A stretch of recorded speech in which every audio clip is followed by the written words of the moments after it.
Hola, el día de hoy vamos a hablar de lo que es la legislación aplicable a la práctica contable. La mayoría de las carreras tienen su propia ley. Como mero ejemplo está la de los maestros que tienen la Ley General de Educación. En este caso lo que nos compete es la contabilidad. Antes de iniciar me gustaría comentarles que estas leyes se dividen en títulos, capítulos, artículos e inclusive secciones. Las principales disposiciones de estas leyes y sus reglamentos son vigentes al 1 de enero del 2004 y son las siguientes. También como paréntesis comentarles que vamos a hablar de la legislación de la contabilidad aplicable en México. En el capítulo 3 de la contabilidad mercantil, en el artículo 33 nos menciona que el comerciante tiene una serie de obligaciones y una de ellas es que está obligado a llevar y mantener un sistema de contabilidad adecuado con los siguientes requisitos que permita identificar las operaciones individuales y sus características, así como conectar dichas operaciones individuales con los documentos comprobatorios originales de las mismas. Es decir, que una operación, por sencilla que sea, la venta de algo pequeño, la compra de algo, por muy pequeño que sea, se tiene que llevar un registro de esta operación. En el artículo 35 nos habla del libro mayor. Para comprender mejor de lo que estamos hablando, me gustaría primero explicarles el concepto del libro mayor. Bueno, es un libro contable en el que se reflejan en hojas separadas todas las cuentas del balance de activo y pasivo. Acuérdense que activos son los bienes de la empresa y el pasivo son las deudas u obligaciones de la misma. Ahora sí, nos dice que en el libro mayor se deberá anotar como mínimo y por lo menos una vez al mes los nombres o designaciones de las cuentas de contabilidad, su saldo al final del periodo de registro inmediato anterior. También se debe anotar el total de movimientos de cargo o crédito a cada cuenta en el periodo y su saldo al final.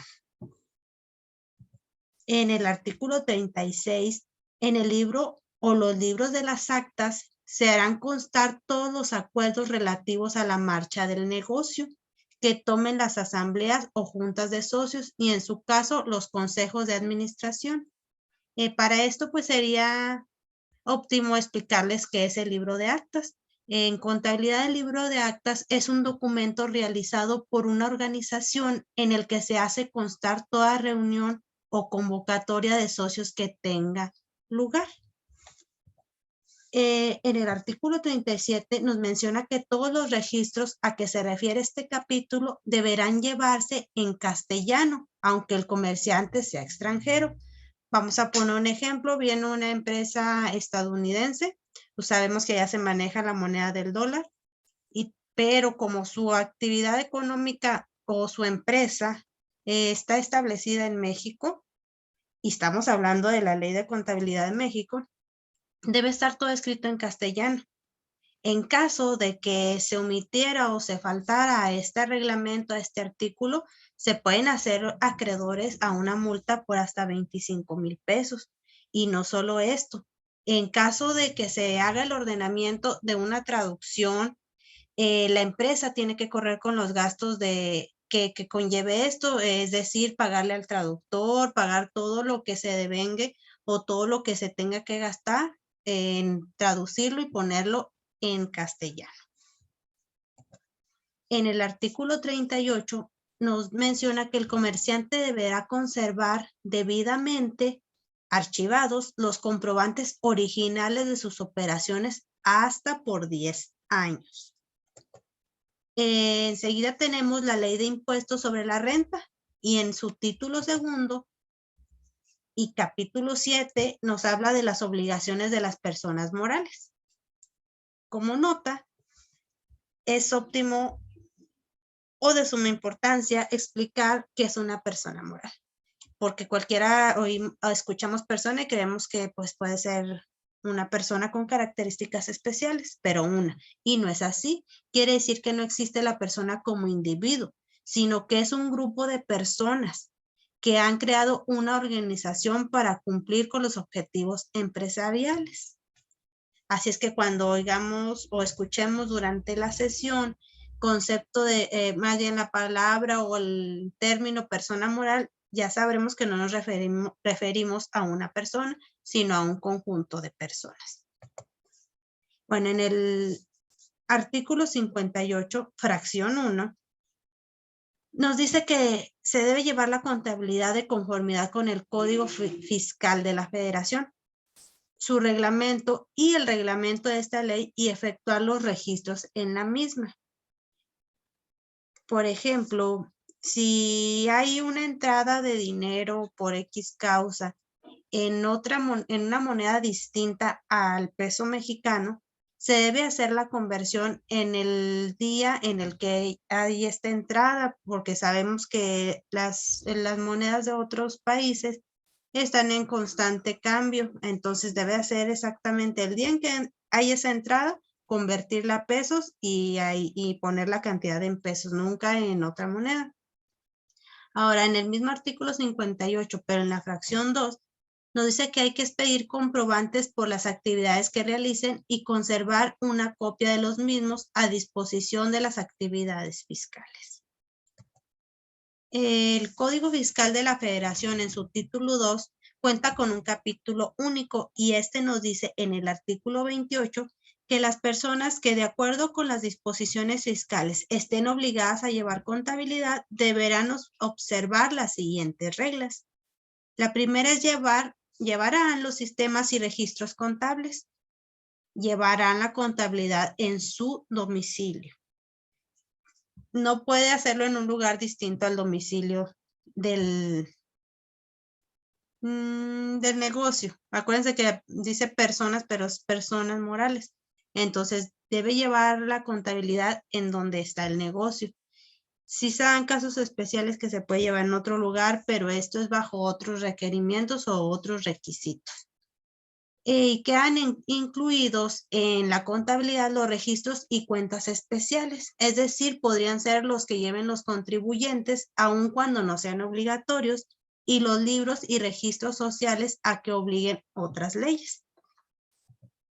En el reglamento del Código Fiscal de la Federación, sección 3 de la contabilidad, en su artículo 26 nos menciona que los sistemas y registros contables deberán llevarse por los contribuyentes mediante los instrumentos, recursos y sistemas de registro y procesamiento que mejor convenga a las características particulares de su actividad. Pero en todo caso deberán satisfacer como mínimo los requisitos que permitan, en este caso, identificar cada operación, acto o actividad y sus características relacionándolas con la documentación comprobatoria. También debe identificar las inversiones realizadas, precisando la fecha de adquisición del bien o de efectuada la inversión, su descripción al monto original de la inversión y el importe de la deducción anual. En el artículo 27, cuando se adopte el sistema de registro manual o mecánico, el contribuyente deberá llevar cuando menos el libro diario y el mayor, pero cuando se trata del sistema de registro electrónico, llevará como mínimo el libro mayor. Este artículo no libera a los contribuyentes de las obligaciones de llevar los libros que establezcan las leyes u otros reglamentos. En el artículo 28 nos dice que los contribuyentes que adopten el sistema de registro manual deberán llevar sus libros diario, mayor y los que estén obligados a llevar por otras disposiciones fiscales, debidamente encuadernados, empastados y foliados. Recuerden que cualquier documento al estar foliado se evita de que haya malversaciones o que te brinques hojas o algo porque debe llevar un seguimiento de folio.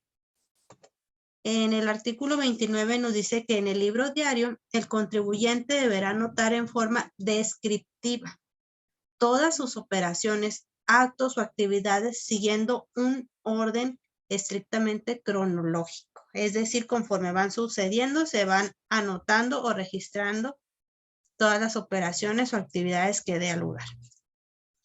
que se efectúen indicando el movimiento de cargo o crédito que a cada una corresponda.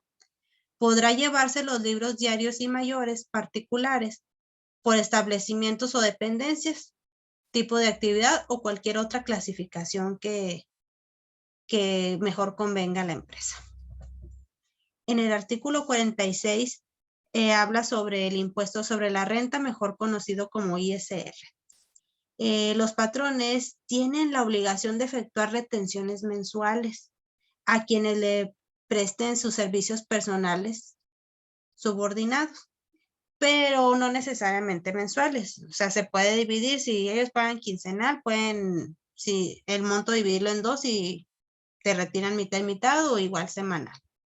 Pero también existe un subsidio para las personas que ganan muy poquito y este es con el objeto de reducir el impuesto de las personas físicas. La ley del impuesto sobre la renta en su artículo 114 establece un subsidio aplicable al impuesto de estas. En la mecánica, para determinar el subsidio acreditable se aplica la tabla del artículo 114 como se indica a continuación. Bueno, vamos a presentar la tabla de subsidio al empleo para nóminas semanales aplicables al 2021. Aquí tenemos que una persona que recibe ingreso desde 0.01 pesos hasta 407,33 semanales, la cantidad de subsidio que aplica es de 93,73 centavos. Por ejemplo, si una persona ganara 1,023,76 hasta 1,086,19, su cantidad de subsidio sería de 81,55 centavos. Si nos damos cuenta, entre más ganemos, menor será el subsidio. Para una persona, por ejemplo, que gane a la semana entre 1,638,08 y 1,699,88, su cantidad de subsidio para el empleo sería de 50 pesos. Las aportaciones al Seguro Social y SAR tienen como objetivo garantizar el derecho humano a la salud.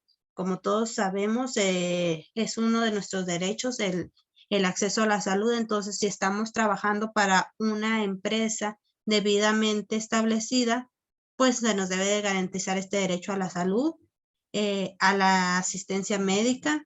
Otro objetivo sería la protección de los medios de subsistencia y los servicios sociales necesarios para el bienestar individual y colectivo. Estos se rigen bajo dos regímenes. Es el obligatorio, que es el que nos compete estudiar, pero también existe el voluntario. El régimen obligatorio comprende los seguros de riesgo de trabajo, enfermedades y maternidad, invalidez y vida, retiro, cesantía en edad avanzada y vejez, y guardería, así como prestaciones sociales. Esto sería lo último que estaríamos viendo. Como ven, no lo estamos abarcando toda completa porque, como les digo, son muy extensas estas leyes, pero bien se están viendo las más importantes y que se requieren para la introducción a la contabilidad. Fue un gusto poder atenderles y explicarles un poquito el día de hoy.